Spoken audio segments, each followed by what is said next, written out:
Ladies and gentlemen, rockers all over the world. Well, maybe the UK, but actually, I lie. I know we have listeners in the US of A, and I actually know we have listeners all over the world. But anyway, welcome to the MPG, Musical People J's Rock Show. This is welcome to my guests, Ian, Dave, and Simon. Hello, Ian. Good morning. Hi, Dave. Good morning. And hello, Simon.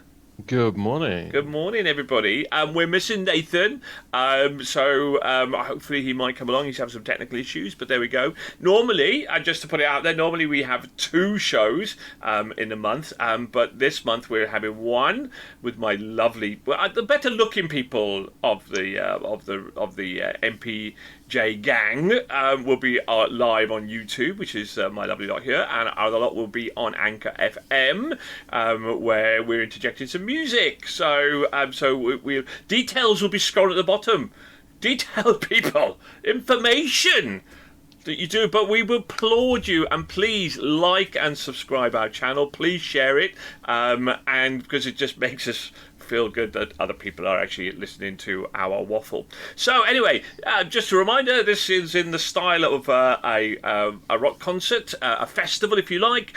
Today we are reviewing 7 albums, and we'll be rating them out of 5 if they score the magic 20, which we won't know until we get Nathan's ratings, unfortunately. So we'll see how he kind of rates them as well. So it's always the power of 5 out of 5. If it scores the magic 20, then it will reach the Hall of Fame. And if you tune into our other show, we do have another new Hall of Famer. Oh, and we've 100 albums we've reviewed, and only about 7 have reached those hollowed score of 100. I digress there. Just getting some paperwork. Sorry, disappeared. Anyway, so who have we got on today's show? What albums and people are we reviewing? So we're going to start off with Squared and their new album, Strange Affairs. Chemia, Something to Believe In. And who knows? Will we all believe in them? Sarayasign, Throne of Gold. James Labrie, The Beautiful Shade of Grey. Moving up, Crashdiet and Automation. And then the top 2 acts, the headliners, Halestorm and Back from the Dead. And the Black Keys is our headline act with Dropout Boogie. Why are they a headline act? Well, it's simply that one of their songs has had the most listens on Spotify. We don't know. We just make it up as we go along, and that's kind of how we're going to do that as well. So, without further ado, let's crack on. And our first review is Squared with Strange Affairs, a band that I'd never heard of. So let's give you a quick little background. The lead singer is by somebody called Jack L. Strom. It's their first album, and they hail from the mighty Sweden. Oh. Now, who looks more like a Swede than anybody? Well, with his dulcet red background, it has to be young Dave. Dave, you've got a red background with your blinds, and you look like a Swede because it has that orangey kind of effect. So there we go. I could have gone for Simon, who's got a bit like a Swede head, but I didn't. I was kind. So Dave, what did you think? Have you heard of I would imagine none of us heard of them because that's their first album. So Squared, Strange Affairs, was it a strange affair? This wasn't one that this was the first one I started with, and it wasn't good. For me, it was just generic, fairly self-indulgent, and just a bit boring. It's got a very distinct 80s feel, and I say that not in a good way, unfortunately. Nothing stand out about any of the songs for me. Some nice guitar riffs, but nothing really special. It was just average at best. And I say at best, very, very few songs on there even fall into that category, I would have to say. To be fair, they need to get back into the DeLorean, go back to the 80s, because this style of 80s rock is aged about as well as a pint of milk. Fair enough. Well, let's see if we can have a rebuttal to the Lord, somebody who harkens from his DeLorean from the 80s. Ian, What do you think? What did you think? Did this Strange Affairs would you go and have an affair with this with Jack Halestorm? A musical affair, of course. I mean, you know. I'll be honest, I wouldn't have any kind of affair at all. Back to the Future, great Scott! These guys would not be selected to play in the school band in the band competition they have. I agree very much with what Dave said. I put cliche 80s movie soundtrack, and when I say movie soundtrack, it's that movie that you've never heard of. That you know the song better than you know the movie, and the song wasn't that great either. I did like Clutching at Straws. I thought that was really cool, but generally the album was just track after track of meh. So I am a fan of all things 80s. As Dave say, it's got to be the right kind of 80s, and this definitely isn't. So no, got nothing better to add to that. I didn't think it aged as well as Milk, to be honest. I thought Milk aged better.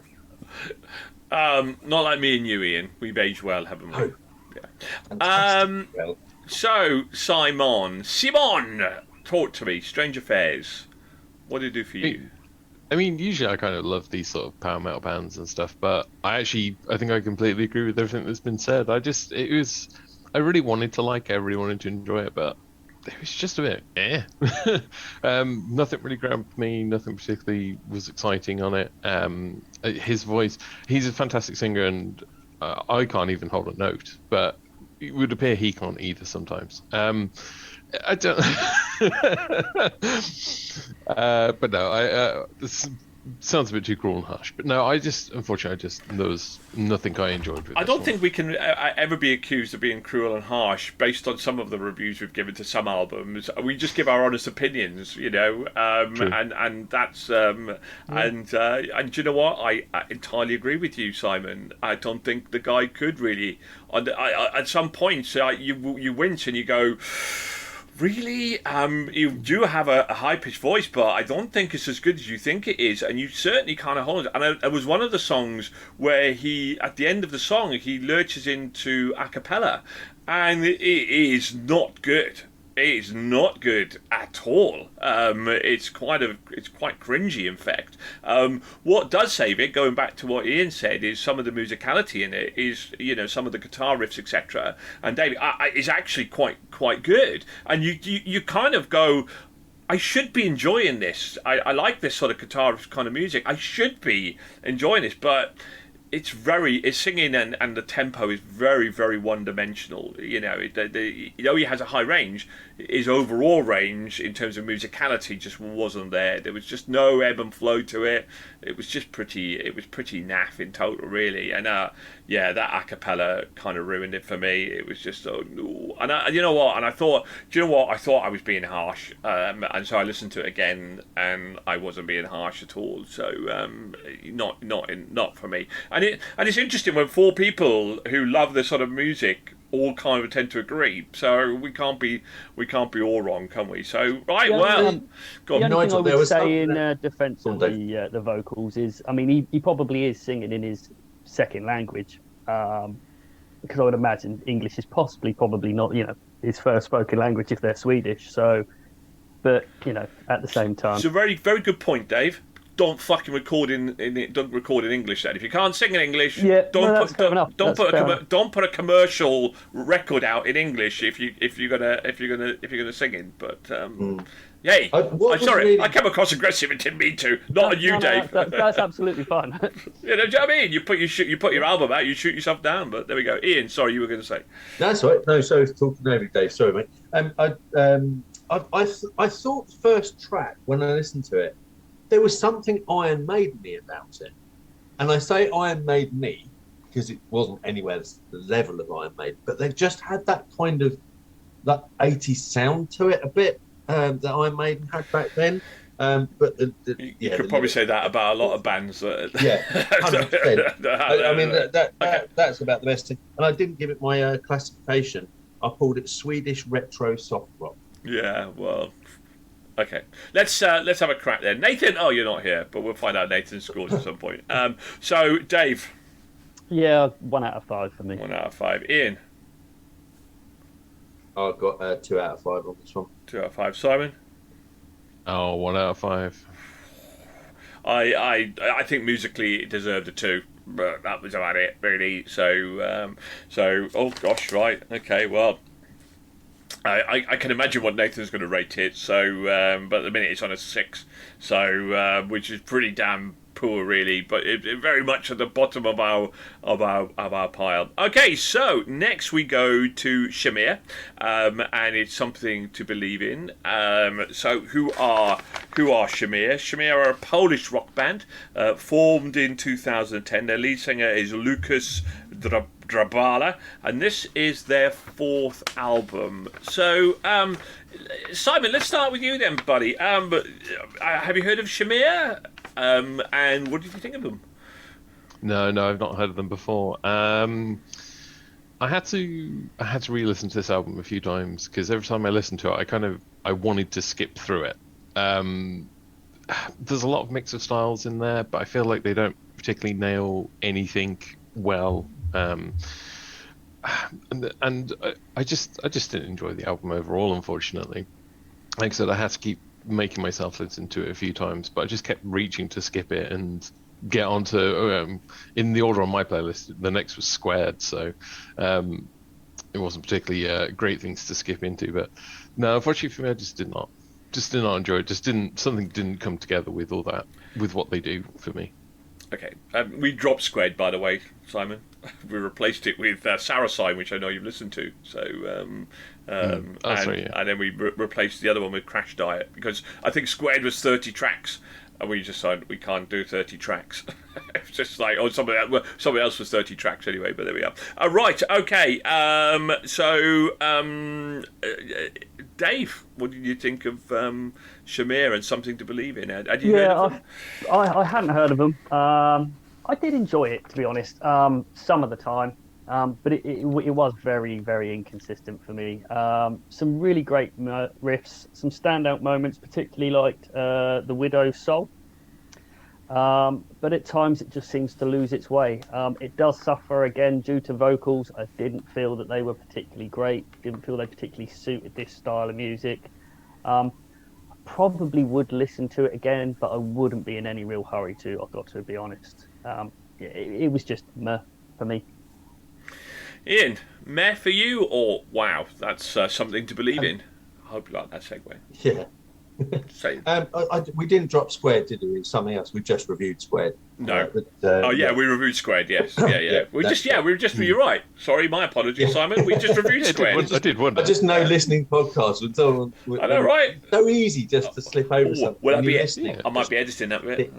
Yeah.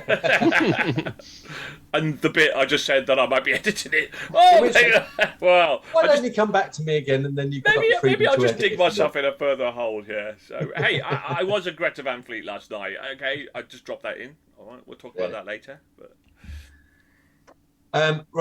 Chemia. Chemia. Is that how you pronounce it? You pronounce it Chemia. I pronounce it Chemia. Chemia. Tomato.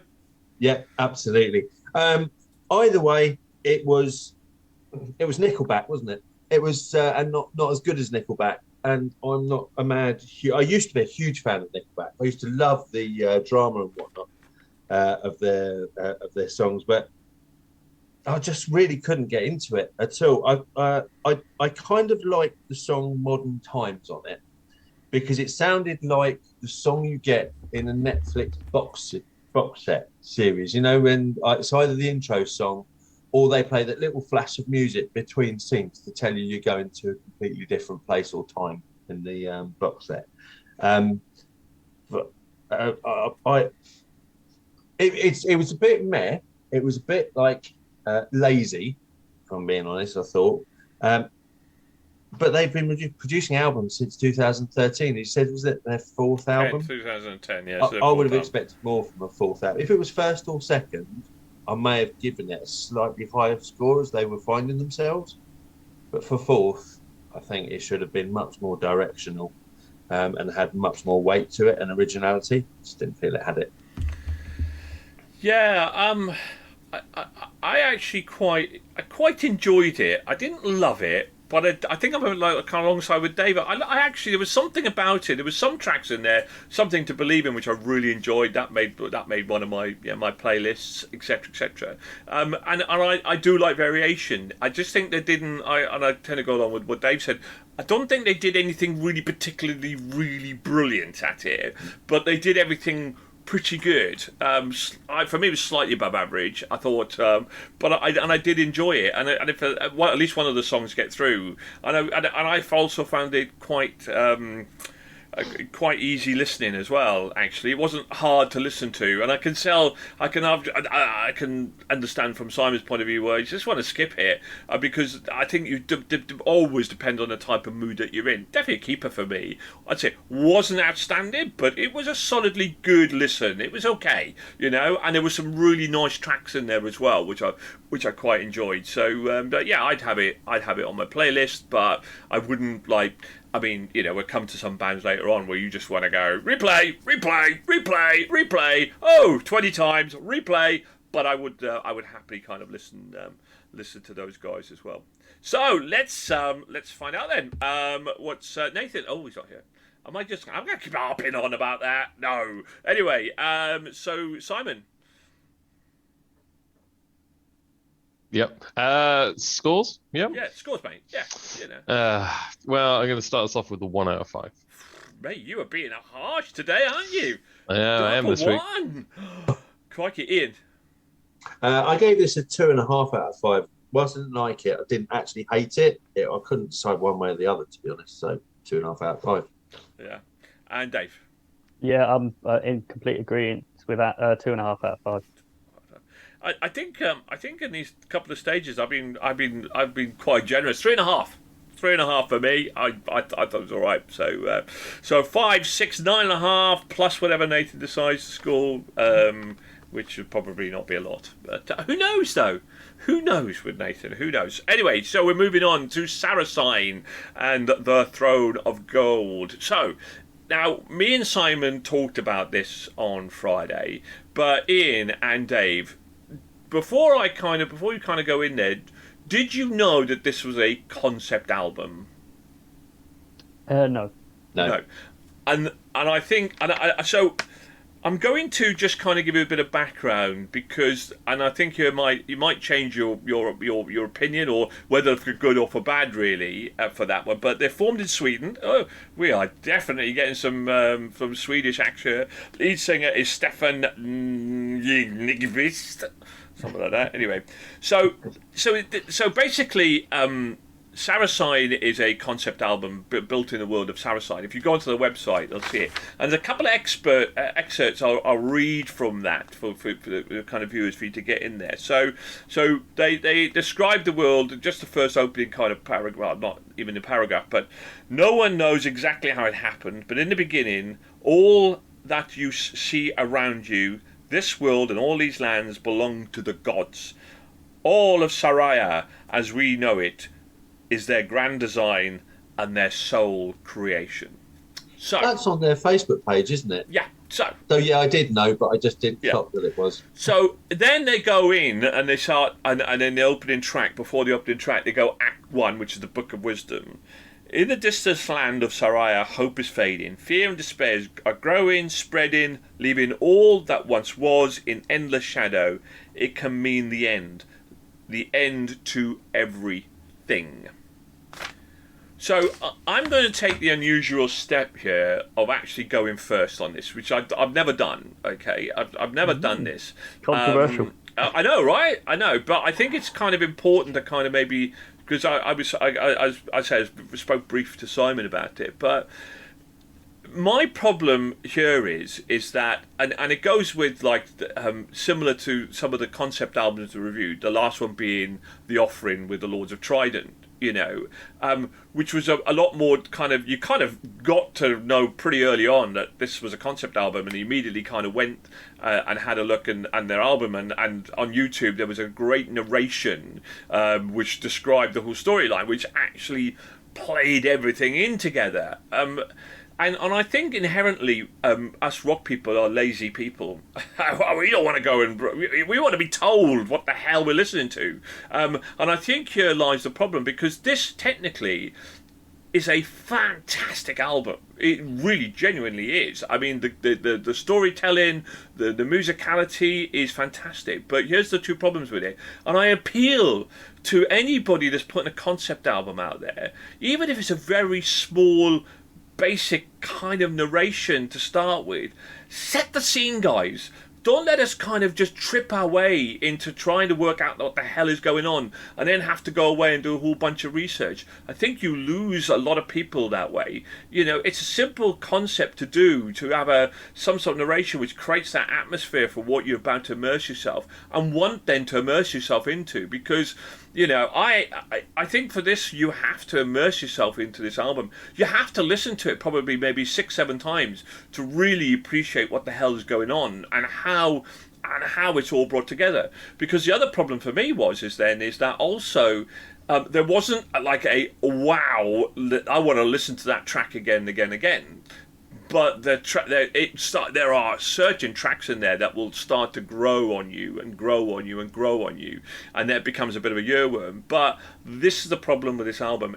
Overall, it's a grower. It's incredibly well thought of, well crafted.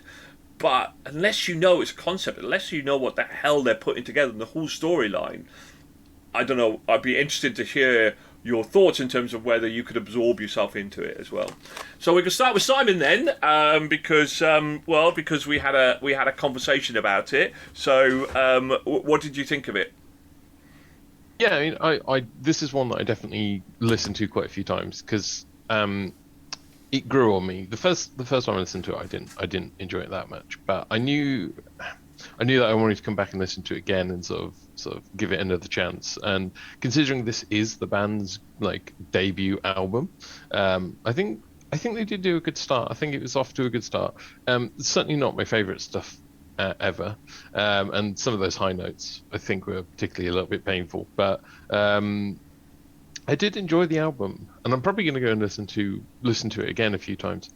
It also seems quite short, though. I think it's only like 8 tracks or something, which seems quite short for an album these days. Like, you'd expect a few more on there. Which is probably not a bad thing, because it's a concept album as well. Sometimes these concept albums can drag out, but yeah. Yeah, definitely don't want it to drag out too much, but it felt like because it is missing, or feels like it's missing a few tracks, it means you don't get as much of an opportunity for them to try sort of slightly different things, or to show them what they're capable of in different ways. So but yeah, I enjoyed it, but there's certainly nothing favoriting on there. Like, nothing's my favorite on there, but yeah, no, I would kind of agree with that. Ian.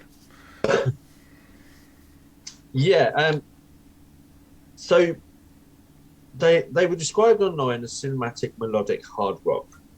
I just summarised them as Swedish metal. That's it. As I was listening to it, it's interesting that it's a concept album, because one of my comments, I'll tell you what is put originally, and then I'm going to change it slightly, knowing that it's a concept album. You're right with that first minute, because I think Squared did a minute intro on their album, and that worked really well. You're absolutely right. I just felt like I'd heard it all somewhere before. There was nothing in there that made me think, oh, or I like that. Yeah, they didn't even take like themes from some. There was a lot of, I think, influence. Certainly in the naming of things was from Metallica. There was a lot of feel from that. A lot of feel from other sort of quite big rock bands, and that detracted from me. But like Simon, the more I listened to it, actually, I'm like, okay, so this is what it is. Now look at it from that point of view. And what I put was, heard it all somewhere before, talented group, but virtually no innovation. I'm going to change that virtually to, apart from being a concept album, virtually no innovation. Maybe you heard from Iron Maiden. I mean, there we go. Dave. So it's one that I probably rate it higher than I feel at the moment, because it's one I want to go back to and listen to. Now I know it's a concept album. I want to do that even more now. Yeah, it's the storytelling is like right at the beginning when you hear the footsteps of the car and what the Book of Wisdom's about, and so if you've done the background checks on it, then you're immediately into it. You immediately kind of get to it. But anyway, yeah, Dave, concept albums not your thing. I wouldn't say that. I don't mind a concept album, but I would be inclined to disagree with you. I think that if you have to explain a concept album, what's the point?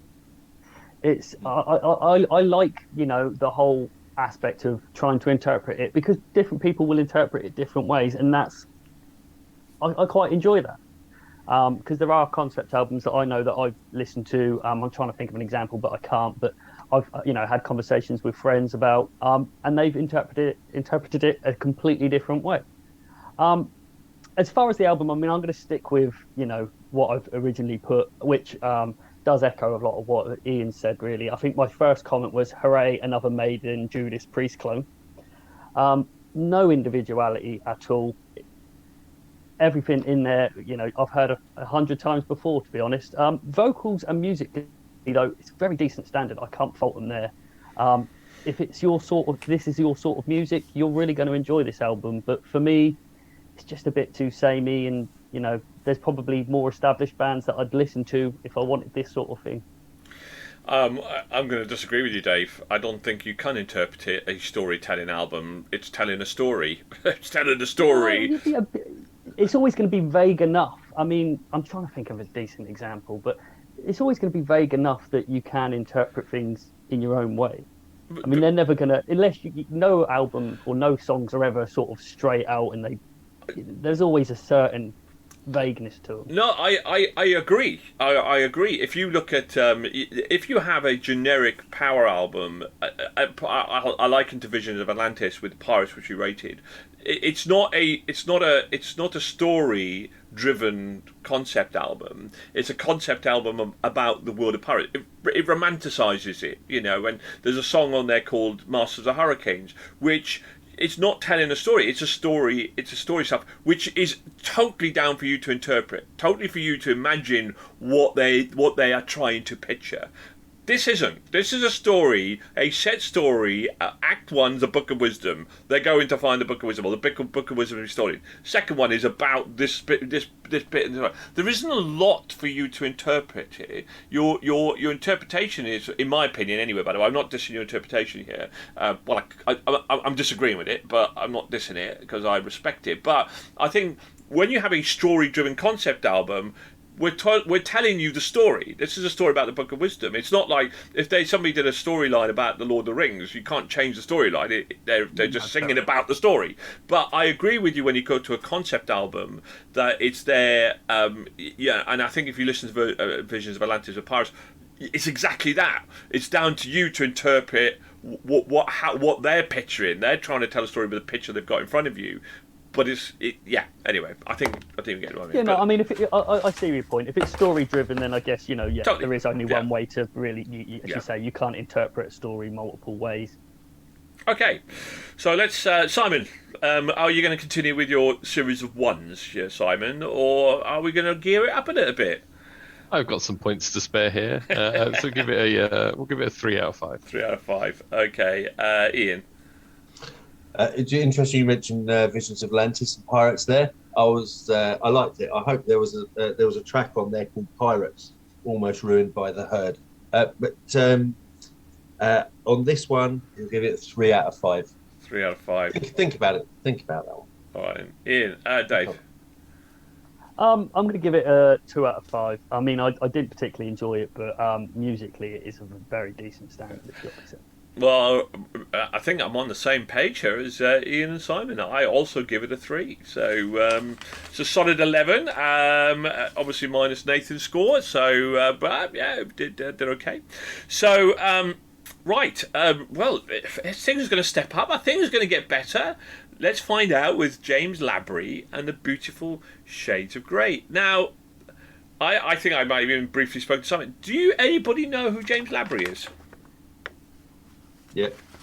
You know who James Labrie is. You don't know Dave. Dave, this will bring back memories for you because he is the lead singer of Dream Theater. Okay. That explains a lot. I know, right? Fifth solo album. So yeah, let's find out. I mean, as much more I can give you background about the fact that he's done about 20 albums with Dream Theater. Anyway, but this is his fifth solo album. So let's find out. Well, we haven't started with you yet. So let's find out what you thought of the beautiful shades of grey in James Labrie. Definitely. And if I remember, Dream Theater, I rated quite highly. You'd be the only one. I don't think you did, because it's one of the lowest rating albums of all time. Was it? Okay. Yeah. So it was a dirge, but there we go. So. Yeah, I did try to listen back over some of this stuff to try and work it out. I just couldn't. I had to go so far back to find the original album. I just gave up. I enjoyed this album. He's quite one of those breathy singers. So he sings with a lot of breath right at the beginning of a line, which is quite a good technique for giving strength later on in the line. Apart from that, I thought musically, the variation and this album is so innovative. Absolutely loved it. Vocally, it just pulled it back that little bit for me, and I just struggled a bit with it. That's not to say I didn't like it. Just couldn't get on board for that golden ticket. Really wanted to. That being said, Devil in Drag, fantastic track. Really love that. Really like that a lot. So it's just another proof of Canadian talent. You know, okay, the vocal wasn't my type of thing, but oh my god, innovative, varied, brilliant, loved it. Dave, bit of James Labrie, bit of yeah. I think I'll apologise to Ian in advance here for this one then. The title, Beautiful Shade of Grey. I mean, I think this is kind of the point, but there is no such thing as a beautiful shade of grey. Grey is a very boring, bland colour, which fits this album perfectly for me. At times I just found it really depressing. I can't put my finger on why. I was listening to this driving, and it got to a point I was just like, I've got to turn this off. It's just I've got to put something a little bit more upbeat on. This is just not really my sort of vibe at all. Nothing stand out musically. For me, only redeeming feature was the cover of Ramble On. Not because the cover was particularly any good, but it reminded me I hadn't listened to any Led Zeppelin for a while, so I stuck that on instead. Was Ramble On a cover then? Yeah, it's a cover of a Led Zeppelin track. Oh, okay. Cool. Yeah, it wasn't a great cover, to be fair. The original's much better. Simon. Yeah, I mean, I did enjoy his voice, and I felt like I should have picked out that it was Dream Theater. But in a similar vein as Dream Theater, I enjoy listening to it for a little while, but I can't take the entire album of it. Not in one sitting, certainly. I have a friend who's very much into prog rock stuff and listens to it non-stop, and he just sort of sings waxful about how amazing all prog rock is and all the technicality of it and stuff. But to me, it just sounds like noise a lot of the time. And just, I think this album is just, I think it's just a bit meh. Just, again, nothing special on it. Like I said, his voice was really good. A lot of really good singing in places, and I'm sure some of those guitar riffs and stuff were very technical and very amazing, but all lost on me, really. Oh, okay, bit of a split one here. Who am I going to agree with? For once, I'm going to agree with Ian. I thoroughly enjoyed this album. I thought it was pretty cool. Yeah, I like Led Zeppelin. I like that sound. I didn't realise that Ramble On was actually my favourite, and I didn't. You know, I hate covers, but I only hate covers of songs that I know, and I didn't realise this was a cover of Ramble On, and I thought Ramble On was excellent. I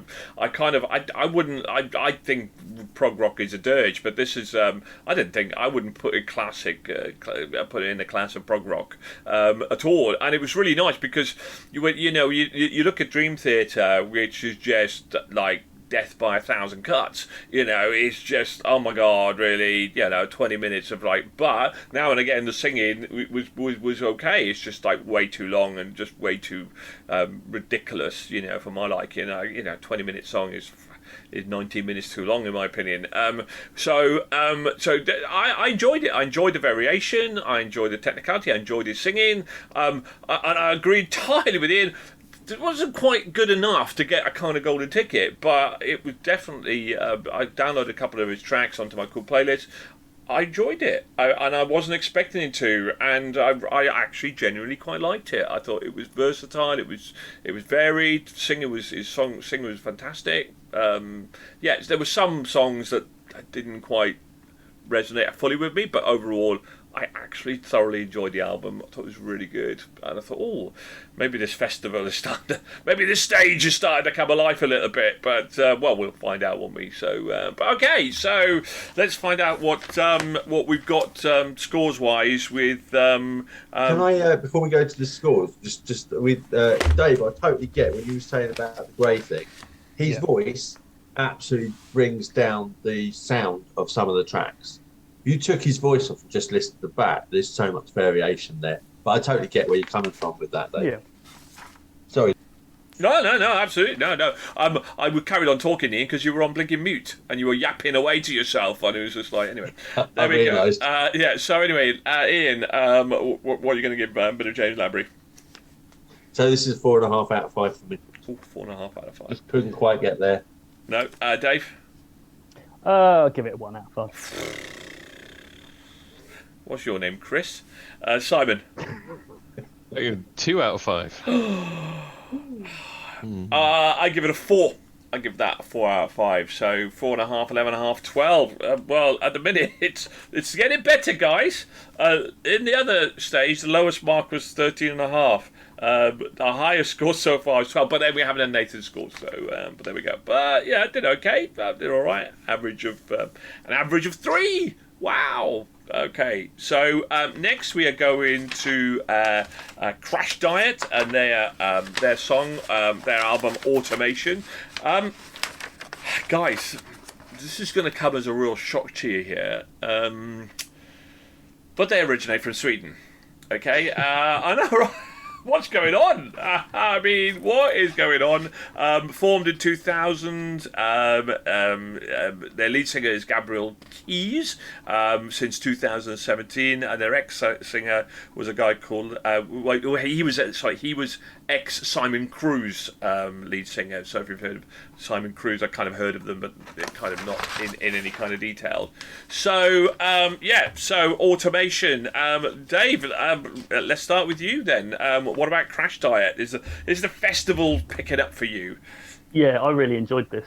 Definitely one to break the air guitar out to. There's some really great guitar riffs in this.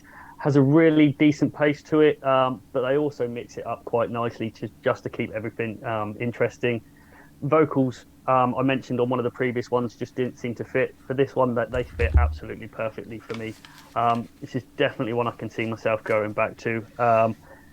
So many good parts of the album. Really, really enjoyed this. All right, okay. Woof.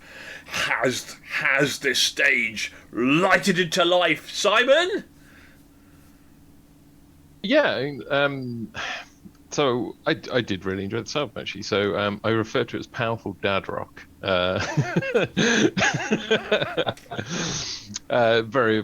For me, it felt very evocative of sort of like the old school sort of rock. I particularly loved We Die Hard, particularly great. His voice just seemed to waver a bit on some of the tracks in certain places. But overall, I really enjoyed it, actually. I wasn't expecting to either. I was expecting it to be not quite a cover band, but that sort of vein of they're a cover band in all but name of the songs. But no, actually, I did actually quite enjoy this one. Ian, dad rock, surely. I love the phrase dad rock. It wasn't quite my type of dad rock, if I'm being honest. It was classed as Swedish glam metal. They've been around since 2000, and I would have really liked to hear.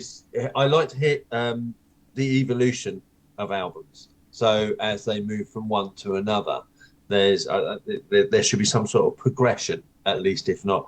And I listened back to, I didn't listen to the whole of the albums. I listened back to the type of tracks that were on some of the previous albums, and it didn't feel like it had moved on a huge amount. Maybe I picked the wrong albums to listen to. I don't know. I haven't listened to their full catalogue. So I liked it. I agree with what Dave and Simon are saying. I didn't enjoy it quite as much as they did, I don't think, because, okay, prefix it. I love a cheesy ballad, and I Can't Move On Without You is the quintessential cheesy ballad. Absolutely nailed it for me. That was fantastic. Loved it. It was like sitting in a vat of brie. I loved it.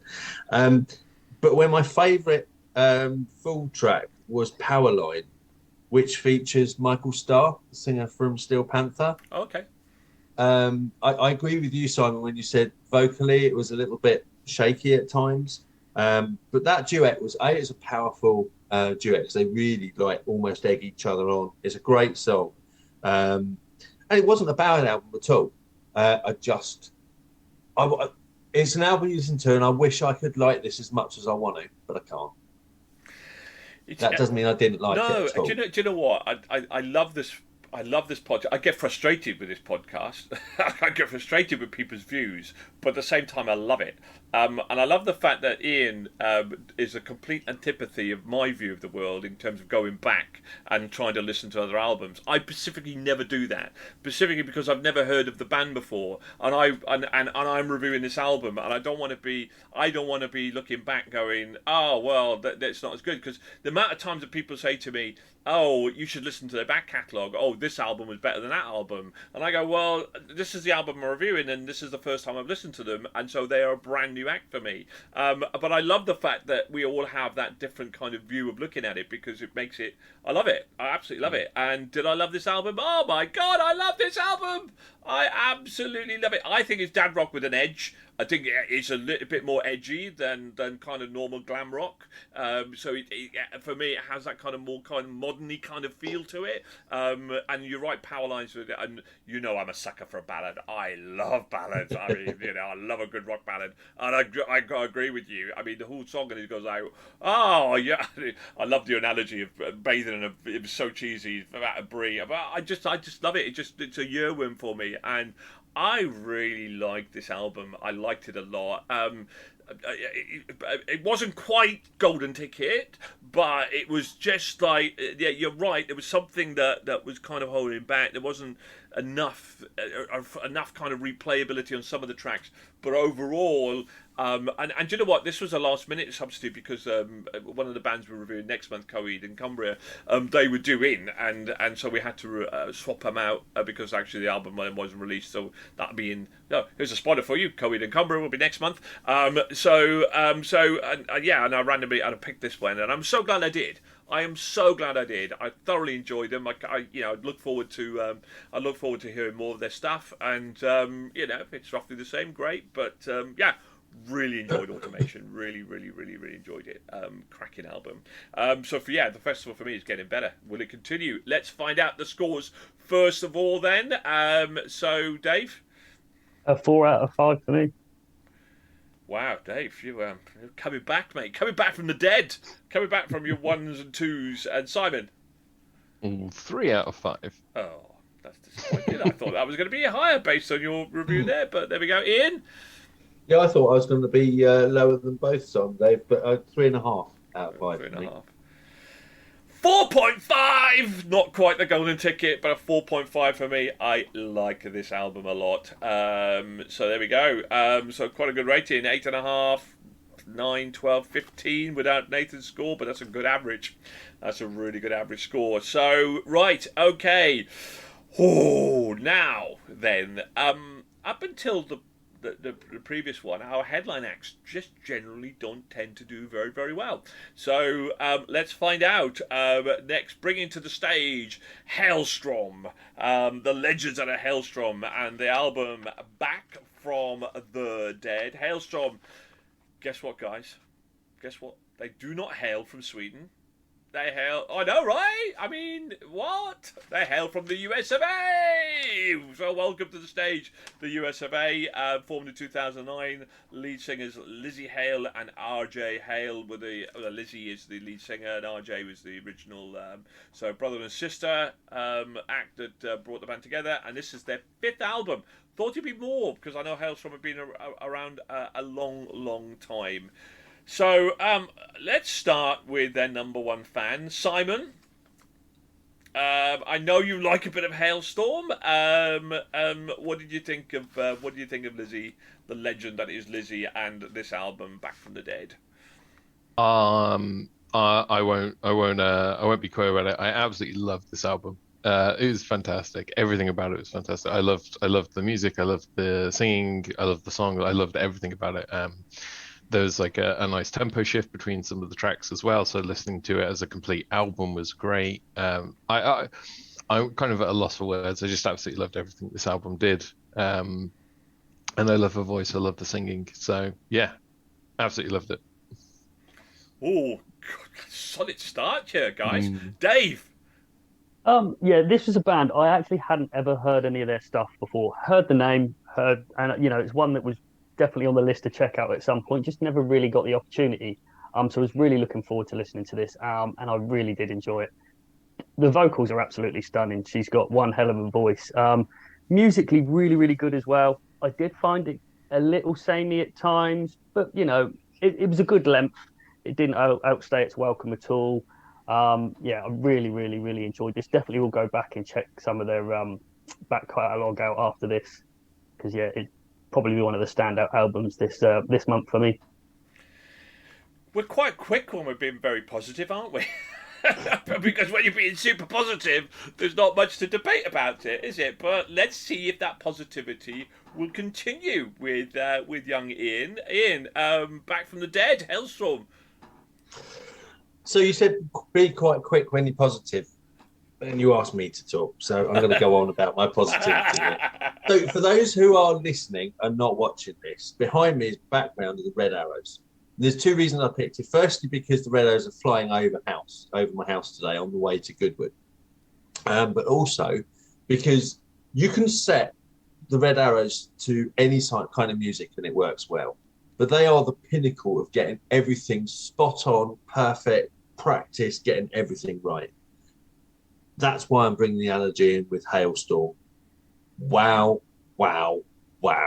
Lizzie Hale, what a voice. It's kind of like the production and the sound that Evanescence dream of being able to produce for me. And that's not as negative to Evanescence as it sounds, but it's the best way of describing it I can find. I love, from a rock point of view, Strange Girl, cracking track, and the Steeple, just so much innovation that it's just melodically, it's just not melodically, just that emotional feeling is amazing. The gentleness of Terrible Things really strips it back, takes it. And if you want the absolute quintessential demonstration of the perfect vocal and melody on a rock track, Raise Your Horns. Absolutely sublime. I mean, I hated this album. No, I absolutely loved it. No wonder they got a Grammy in 2013 if some of their stuff back then was like this. Oh, absolutely love this. This is on my playlist. I think it might give you a clue what's coming. I wish I could sit here and totally disagree with you all, but I cannot do that because this has to be, you're absolutely right, quintessential perfect album for me as well. Hard, naily, rocky to start with, sensational, gorgeous, amazing rock ballads. You're absolutely right, Ian. Terrible Pain, and just like her voice. We've talked in previous stuff about certain people's voices, and Dave, you're exactly like me. I thought Halestorm was a kind of a sort of heavy kind of death metal kind of band, and I came into the office. I'd been cycling on my bike, I'd been listening to it, and I came in and going like, why having you people, knowing the sort of music that I like, sat me down, put me a pair of headphones on and say, you must listen to Halestorm. But you must listen to it, because if you don't, you are missing out. And I tend not to go back, but I am, obviously with the amount of albums and reviews, it's very difficult, but I absolutely intend to go back, because I haven't got a huge amount of back catalogue stuff as well. But if it's anywhere near as good as this album, then I am all in. And I would definitely go and watch these people in concert as well. It was nothing but a sensational album, and running right now, because at the end of the year we pick our albums of the year. This is up there. This is going to be right up there for album of the year. Put out there, and it's got some stiff competition from the likes of Volbeat, etc. as well, that we know and love. But it's got to be up there. Absolutely. Just a dream. I must have listened to this album 15 times and not got bored of it, and just wanted to listen to it again, and literally, as we're about, we obviously move on to the headline act in a minute. I always go, I don't really want to go and listen to I want to stop here. I want to stop here because I want this to be the pinnacle of all of our headline acts. But unfortunately, it wasn't. Or fortunately, we'll find out. But what an album, and this is going to take some beating. So, Simon. Nige. Yeah. So Nige, just seen that they're at the O2 in London on the 12th of December. I know, right in the worst period of the year for me, but I'm quite tempted. That we'll be going to that one. Yeah. Okay, Simon, let's get your mark, Simon. I've already written your mark down, but what I think you're going to say, but go for it. Yeah, I mean, this might come as an absolute shock and surprise, but 5 out of 5. 5 out of 5, Simon! Who got a 5? Simon! A 5! Oh, wicked. Dave? 4.5. Oh, just short. Oh, Dave. It's just a little bit too samey You'll in regret places. that, Dave. Dave, you're going to regret. You're going to do an Angels and Hand Grenades, and you're going to go back and like I did with Volbeat, and which I wish I'd given that a 5. But there we go. No takesy backsies. Ian. Golden ticket for me too. 5! Guys, no shock here. 5!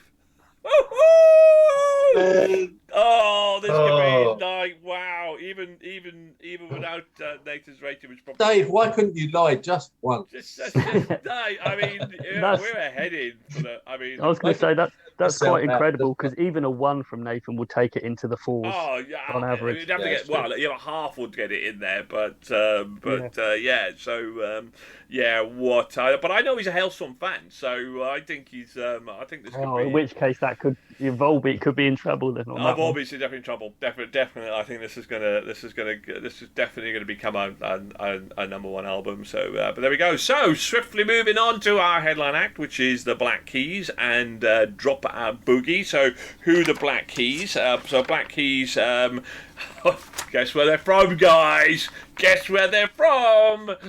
The US of A. So there we go. 2001. Did you know an interesting fact? Yeah, they're only a 2-piece band. So, which is interesting, and that's Dan Aberbach on vocals, and I've written vocals and lots of shit that he does, and Patrick Carney, who's on the drums, and this is their 11th album. Ian, have you heard of Black Keys? Is Black Keys somebody that you've gone in? And what did you think of Dropout Boogie? So we are riding the wave of the Halestorm, and I'd love to keep that energy up, but I can't. I just blues rock done in a mediocre fashion does not tick boxes for me. The duo, they're from Ohio. Tell me one interesting thing about Ohio, and that is pretty much what we think of this album. What I think of this album. Sorry, I don't mean to tell you what you think about it. It's kind of like they've been to a C6 Steve concert and went, oh man, we can do that. No, you freaking can't. You really can't. That being said, I liked what they were producing. If we didn't have that comparison with such huge greats like C6D, Bonamassa, and to the point, like Eric Gales has grown on me so much more since I've been listening to it. I don't know whether it's because I'm listening to it on an album or whatnot, but that whole like blues rock, they're just like, normally it should be blues rock. This is blues rock, and the emphasis needs to be more on the blues. And it was okay, just couldn't really get into it. Too many comparisons going on in my head. No, I kind of see where you're coming from. Dave, what did you think of this? Oh, I completely disagree. I really enjoyed this. This is definitely my sort of thing. Yeah, I can see where Ian's coming from. You know, blues rock. I like some of the harder stuff that falls into the blues rock category. But you know, this was really, really enjoyable. I quite liked it. At times I found it had a bit of a 60s feel to some of the songs, which I really appreciate. I mean, I quite like a lot of the 60s stuff. So for me, yeah, it definitely fell into my sort of wheelhouse. But yeah, I really, really enjoyed it. Cool. Simon? Yeah, no, unfortunately, this is. I feel for Dave when there's like a big power metal band or something. Like, unfortunately for me, just moody blues. It's just I have no interest in it at all. It's just not a genre I particularly enjoy. For whatever, I can listen to it, I just don't. It's not something I'd actively choose, unfortunately. The album was all right, but I just sort of mared through it. I found myself not really paying attention when I was listening to it. I always feel bad, but it's always the headline act that always sort of brings it all back down for me, unfortunately. But yeah, no, I haven't got too much to say on it other than it's just not my kind of style, unfortunately. So it's what do I think? Well, it's kind of interesting, isn't it? Because if you looked at I sampled some of their previous stuff, and it was more pop rock, and I didn't enjoy it. So leading into this, I was thinking, all right, here we go, another kind of another poor. Because if it's going to be similar to their previous album, and it's not that I'm looking back, I didn't specifically go out of the way. We had listened to, because a couple of times it'd come up in the song contest that we do, and so I'd sampled it, and it was like, yeah, some of it's all right, but whatever. But so when we came to this album, what did I think of it? Well, I absolutely love it. I love this album, absolutely adore it. For me, and I agree with what you're saying, if you try to compare the blues rock element, then you're in trouble. But I don't think, for me, I didn't compare, because what I liked about it was the little bit of that they took a bit of blues rock, a little bit of country rock with the 60s type of rock and roll, and they brought it together brilliantly. They brought it together with a sound that is so in my wheelhouse that I just cannot. It's a earworm. I love it. I love every single track of it. It was, and I was not expecting. And off the back of Halestorm, I'm going, I know I couldn't stop listening to this album either. But it just kept going around and around and around and around. I loved it. I loved the little bit of rock, the blues rock. I loved a little bit of. So I don't think they were trying to, to compete with the likes of Joe Bandmaster. I just think they took a little bit of each of those genres, and they kept that tempo of all three right the way through the album. They didn't try to go, now we're doing a blues rock, and now we're doing a rock and roll, and no, they kept that amalgamation of all three genres together, and they did it really well, and it was such a listenable, enjoyable album. Different to Halestorm. Halestorm was like a different type of universe. I stepped into a different dimension with Black Keys and totally switched off. And it was just, it's a keeper for me. I was not expecting to love this album, and I loved it. I loved it. It's just such a great album. Brilliant album, and definitely up there for me as one of my keepers of the year as well. And so different. But there we go. So, Do you know what I absolutely love about being on this podcast is the fact that you form your own opinions listening to stuff, and you either love it, hate it in the middle. But based on what other people say, because there's such a wide taste and whatnot. Really interested in hearing what you and Dave were saying about it then, because that I heard the country thing. I kind of heard the 60s thing, and I'm like, pick one. But as you've described that as the perfect match, I now want to go back and listen and see, okay, with that and that can work upwards and it can work downwards as well. Yeah. And I think that's what I love doing about this. Oh no, hugely. I think that's at one point I mentioned in the show. I get highly frustrated and annoyed, but in a very nice way, because I go like, you sometimes you sit here and we were coming on the other show and Paul was like, we were absolutely ripped into the Michael Schenkner group, and Paul was raving about it, and like we were going like, people hear different things, and I say. An album like the Halestorm album, it'll only get into the Hall of Fame if it touches people's wheelhouses in different ways, and so that's kind of interesting. So it's got to be, we know it's got to be good across to appeal to the everybody in order to get there. But no, I'm with you. But I underscore. So right, well, Ian, let's give your Black Keys a score. So I gave it a 2.5 out of 5 because again. I didn't hate it, didn't love it. Middle of the road for me. Fair enough. Dave? Yeah, it was 4 for me. 4, Dave? 4 better than that? Dave, I gave Halestorm 4.5, and I didn't think it was quite as good as that. It's different, though, Dave. It's different, isn't it? It's a totally different album. I couldn't put it on a par with it. I couldn't. No, I get that. Simon? It's rare for me to do this, but I think 2.5 is fair. Rare to do 2.5. I don't like doing the halves. No, I don't. Don't you? And you're right. You don't, Simon. You don't do the halves, do you? You're not a halfy person. And you're right. You're right. I'm going to give this a 5 because I absolutely love it. I so love this album so much. Listen, it's not going to be my album of the year because that's going to be. Well, it might be just because it's a 5, but I think for what it give me and the pleasure it give me and the enjoyment it give me, it's a different enjoyment to Halestorm. But it's still getting a 5. Just absolutely loved it. So 9.5. So between the good news is that between you and Simon and Ian, it got a 5. So I've got to take some positivities from that. So 14. I think that Nathan will hate it. But we shall see. So we shall see. It did really well anyway.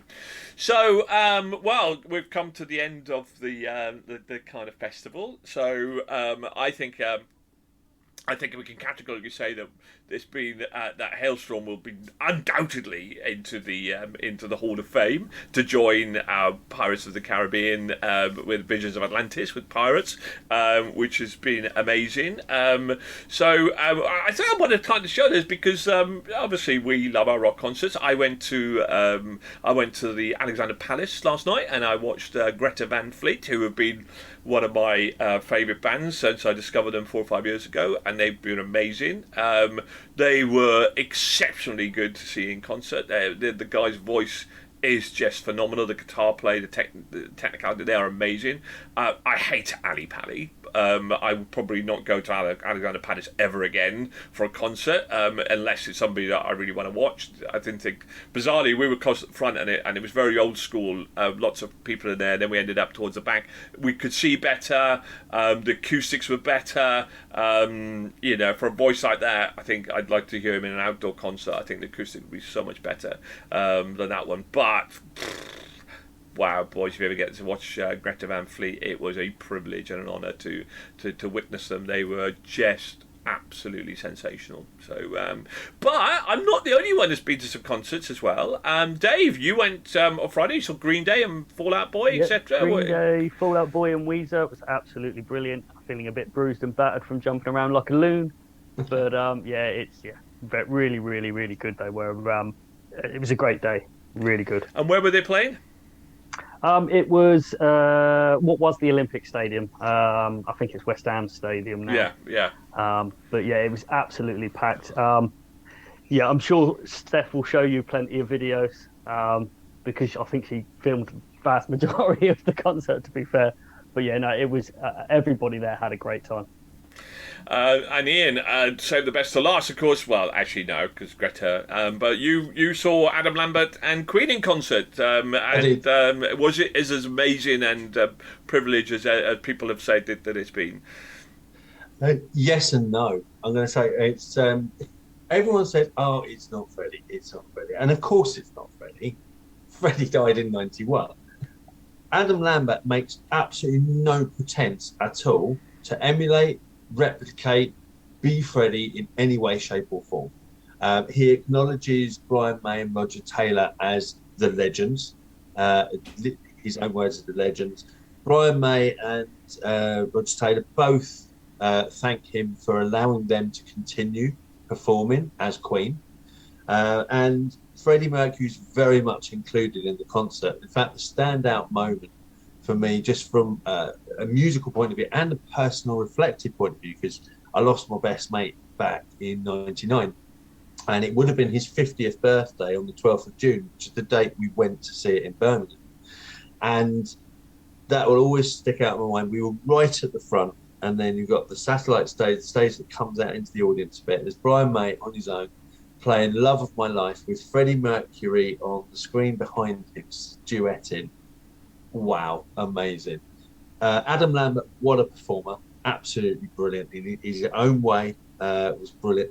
The whole thing was just fantastic. It was phenomenal. I'm still editing the video and stills and whatnot from it, but I'll put that up on my Facebook because it was just, I would say, one of the best, like top 2 or 3 best concerts I've ever been to. 100%. Cool. Simon, you haven't been to a concert, so we can leave it there, can't we? Yeah, I won't say what I said earlier. Anyway, guys, been a privilege. Thank you very much for joining me, and yeah, we'll see you again next month for another action-packed album reviews when we return next month. And please like and subscribe to the channel, and you'll see lots of information go below. And yeah, keep rocking out there, everybody. Thank you. Cheers, guys. Bye. Bye.